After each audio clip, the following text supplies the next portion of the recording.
Hi viewers. ఓ తల్లి, ఇద్దరు కూతురు. తల్లి చనిపోయింది ఇంట్లో, బిడ్డలు అదే ఇంట్లో 8 రోజులుగా ఉన్నారు.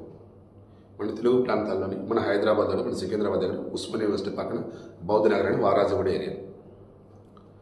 జనవరి 22వ తారీఖు నైటు లలిత చనిపోయింది. జనవరి 23 రవళిక యశస్వి గమనించారు. రవళిక వయసు 24 సంవత్సరాలు, యశస్వి వయసు 22 సంవత్సరాలు. రవళిక వచ్చేసి బట్టల కొట్లో పనిచేస్తుంది, యశస్వి వచ్చేసి ఈవెంట్ మేనేజ్మెంట్ కంపెనీలో పనిచేస్తుంది. లలితని 20 సంవత్సరాల క్రితం రాజు నైవేద్య పెళ్లి చేసుకున్నాడు. 2020లో ఆమెను వదిలిపెట్టి వెళ్ళిపోయాడు. దెన్ అప్పటి నుంచి వాళ్ళ అమ్మ దగ్గర ఉంటూ ఉంది.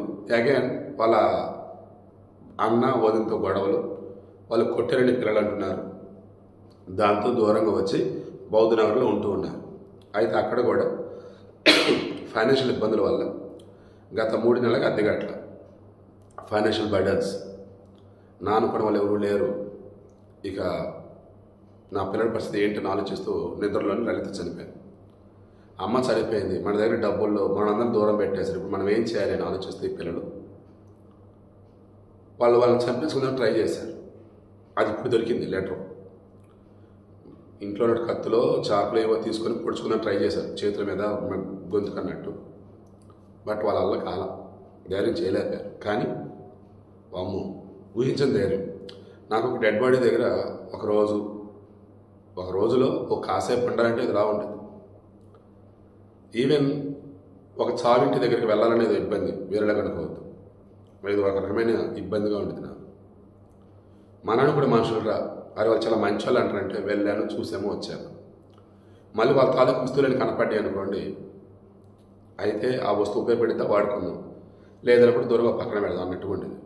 అంతే తప్ప వాటితో కంటిన్యూ చేద్దాం, వాళ్ళు అక్కడే ఉన్నారా, చనిపోయి ఉన్నారా, 2 రోజులు అయిందా, ఏం కాదులే, అసలు ఊహ కూడా రాదు కదా.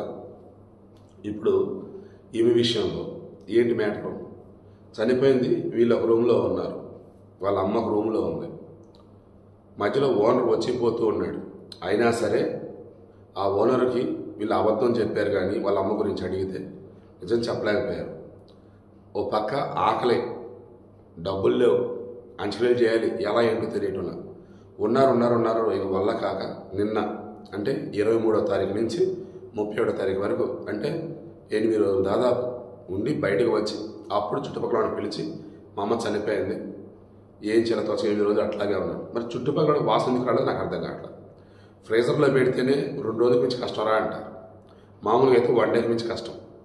బట్ వీళ్ళు ఎలా ఉన్నారు ఏంటంటే సైకలాజికల్గా ఒక రకమైన ఇదిలో ఉన్నారు. రీసెంట్ టైమ్స్లో మీరు బాగా అబ్జర్వ్ చేయడం, మరి ముఖ్యంగా కరోనా తర్వాత చాలామంది చనిపోయిన డెడ్ బాడీతోనే ఉంటూ బతికులేస్తారన్నట్టు, ఏం చేయాలో తోచక ఇలా రకరకాలుగా సైకలాజికల్ ప్రాబ్లమ్స్తో ఉన్నారు చాలామంది. ఇప్పుడు ఫైనల్గా నేను చెప్తుంది ఏంటంటే, దయచేసి మీ చుట్టుపక్కల వాళ్ళు కనిపించకపోతే వాళ్ళ ఇంట్లో వాళ్ళు ఉన్నారా లేరా ఒకసారి క్రాస్ చెక్ చేయండి. హెల్త్ ఇష్యూస్ అయితే 108కి ఫోన్ చేయండి, పర్లా, మీరు ఎలాగైనా పర్లా. లేదు వేరే విధంగా ఎందుకు ఇలా చనిపోయి ఉన్నారు, ఇంకేదైనా ప్రాబ్లం, 100కి ఫోన్ చేయండి. మీరు అంతకుమించి ఏం చేయాల్సిన అవసరం. ఈ పిల్లల విషయంలో అలా ఎవరైనా కేర్ తీసుకుని ఉంటే ఈ బట్టి అంచకులు కూడా జరిగి ఉండేది. సరే, ఇప్పుడు విషయం ఏంటి, వాళ్ళ లెటర్లు ఎవరో అసలు తెలుసు, ఆత్మహత్య లేఖలో మా అమ్మ చనిపోవడానికి కారణం మా మామ, దప్పేసి వాళ్ళ మామ రమేష్, వాళ్ళ అత్త మామ చాలాసార్లు కొట్టినట్టు వెళ్ళమని. తర్వాత ప్రకాష్ రెడ్డి ఇంకొక రెడ్డి పేరు చెప్పారు. తర్వాత వీళ్ళ నాన్న రాజు, వీళ్ళ వల్ల మా అమ్మ చనిపోయింది. చేతబడి చేస్తున్నాడు, మా అమ్మ చనిపోయింది అని ముందుగానే మీ పోలీసులు చెప్పిన పట్టించుకోవాలి. ఇలా రకరకాలు చెప్పుకుంటూ వచ్చాను.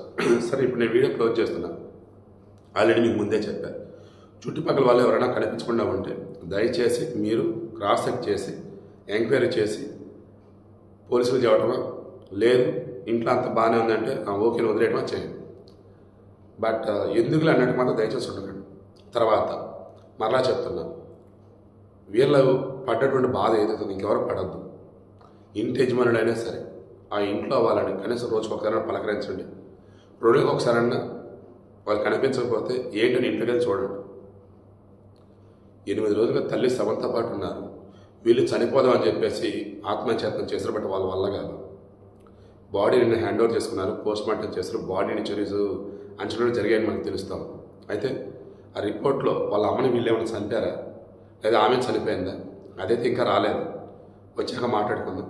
ఒకవేళ వాళ్ళ అమ్మ నిజంగానే చనిపోయింటే నేచురల్గానే ఈ పిల్లలు వాళ్ళ అమ్మ సంబంధానికి ఉండుంటే ఒక రకంగా మన సమాజం వచ్చేసి చాలా చాలా దారుణ దుస్తులో ఉన్నట్టు.